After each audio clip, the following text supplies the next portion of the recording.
प्रावन्धिक चितोमा जोडिनुभएका सबै साथीहरूलाई नमस्कार। अहिले यति बेला म रूपातालमा छु अनि यो अहिले चाहिँ पोखरा महानगरभित्रै पर्दछ भने पहिला चाहिँ लेखनाथ नगरपालिका थियो अनि यहाँ चाहिँ 7 वटा ताल छन्। 7 तालको बाटिका सहर भनेर लेखनाथलाई चिनिन्थ्यो भने यो रूपाताल चाहिँ साङ्गुरिएको थियो, सानो हुँदै गएको थियो अनि यो रूपाताललाई चाहिँ ठुलो बनाउनुपर्छ, पर्यटन प्रवर्धन गर्नुपर्छ भन्ने हिसाबले यो रूपातालको पुरिएको माटोहरूलाई अन्यत्रै व्यवस्थापन गर्ने भनेर एउटा परियोजना बन्यो। त्यसपछि डोजरहरूलाई लगाएर यो माटो निकाल्ने बेलामा चाहिँ त्यो डोजर अड्कियो भन्ने हामीले सुनिन्छ अनि पछि त्यसलाई बल लगाएर तान्दाखेरि पनि त्यो डोजरको तान्ने भाग चाहिँ बाँच्यो, तर त्यो अड्किएको कुरा निकाल्न सकिएन भने पछि त्यस के रहेछ भनेर हेर्दै जाँदै गर्दाखेरि चाहिँ वर्षौँदेखि गाडिएको एउटा रुखको ठुटा देखियो। त्यो रुखको ठुटोबाट पानी आइरहेको छ अनि धेरै भक्तालुजनहरूले यो चाहिँ जलेश्वर महादेव उत्पन्न हुनुभयो भनेर यो निर्माणाधीन अवस्थामा रहेको छ श्री जलसिद्ध महादेव मन्दिर भनेर यसलाई बनाउँदै पनि गरिएको छ।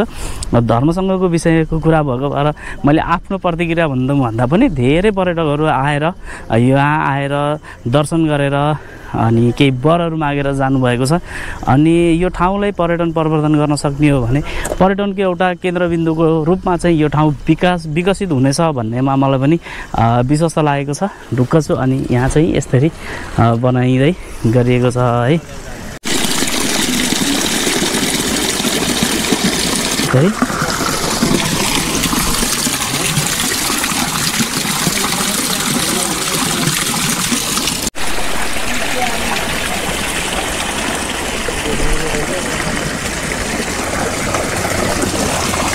अहिले चाहिँ यति बेला म निर्माणाधीन अवस्थामा रहेको जलेश्वर महादेव मन्दिरमा छु अनि यो मन्दिर बनिसकेपछि धेरै भक्तालुजनहरूको घुइँचो हुने भन्ने विषयमा चाहिँ मलाई एकदमै विश्वास लागेको छ अनि यसै पनि बिदाको दिन शनिबारको दिनहरूमा चाहिँ यहाँ धेरै पर्यटकहरू आउनुहुन्छ। योभन्दा पहिला पनि म आउँदै गर्दाखेरि धेरै पर्यटकहरू हुनुहुन्थ्यो।